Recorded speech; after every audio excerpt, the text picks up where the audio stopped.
What's up mga migs? Thank you for coming sa akong channel, sa YouTube channel na ako. Kung wala pa ka nakasubscribe, please consider subscribing. Anata karon sa title, giingon pa nga ang Fast and the Furious franchise na ang Hobbs and Shaw. And bago lang ko nagtanaw, that is why I'm making this review. Para po makakuan mo kung unsa inyo i-expect ani nga movie. Is it good? Is it nice karon? Unsa akong rating? Well, mga pamilya, trivia lang no. Kani siya mao gani ang hitabo after sa Fate of the Furious. Katong 2017 nga Fast and the Furious movie. So, it's 2 years nga pagkahuman ato, 'di ba? So si Jason Statham, The Rock, and na si Deadpool na si Deadpool makitaan, pero dili si Deadpool nga character ang nagdala sa Deadpool, syempre kitsa man na.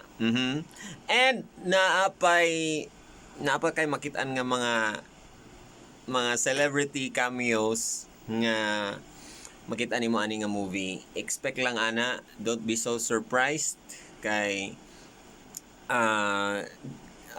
parang ito ay isang comedy, action, and different sa mga atong nailhan nga mga Fast and the Furious movies. Kasi sa Fast and the Furious, syempre naman yun na racing yun nga kabalo naman ta sa mga murag pustaanay, mumugin na ang sikat sa Fast and the Furious. Pero kani, siguro CIA, kanang mga espionage, mga anas, mga spy ni siya. So medyo different siya sa uban. And kani daw siya si Idris Elba, siya man ang kontra ani, di ba? Katong negro ba nga ingnon nila sexiest man daw in the world. Pero siya imbis na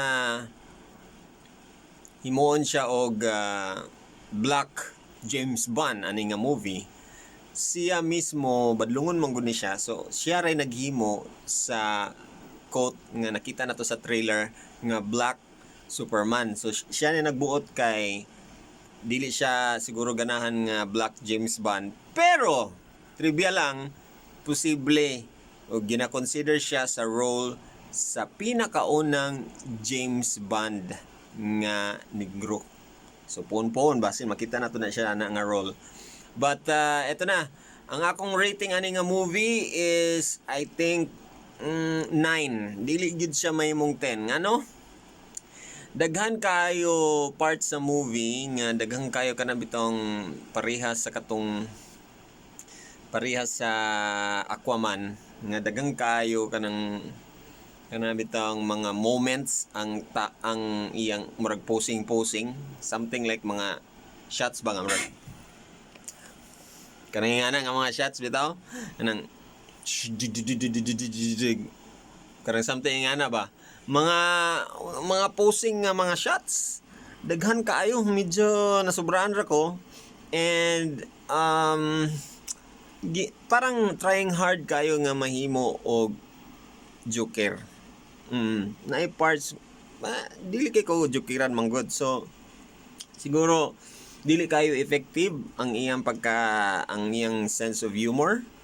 And mo lang sad siguro na, pero the action siguro akong maingon sa action is sobra ra ka unbelievable.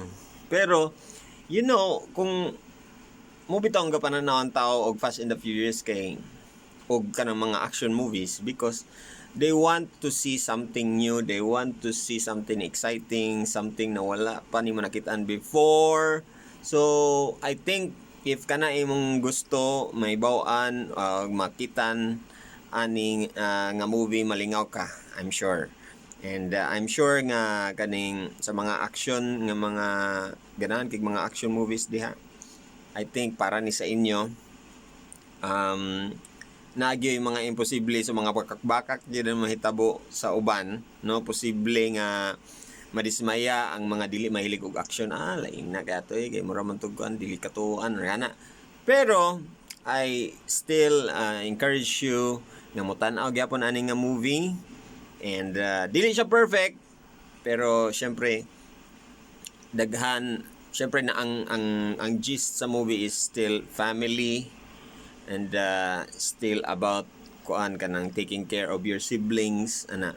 So muna siya ang gist sa movie and sana mutan-an na mo with your friends and be kuan ka ng excited kay dagan sila ipakita nga wala pa gyud nagkita before sa lain nga mga action movies. Muna akong ganahan ani nga movie. Pero wala gyud sila nakaabot sa 10 nga rating nako. So that's it lang muna mga migs. Until next time sa akong Popi review sa mga bako nga mga movies, please subscribe, ay kalimot, and share this sa imong mga friends na gusto nimong ubanon nga motan-aw sa Fast and the Furious. Ano to? Basta, bago nga Fast and the Furious. Bye-bye!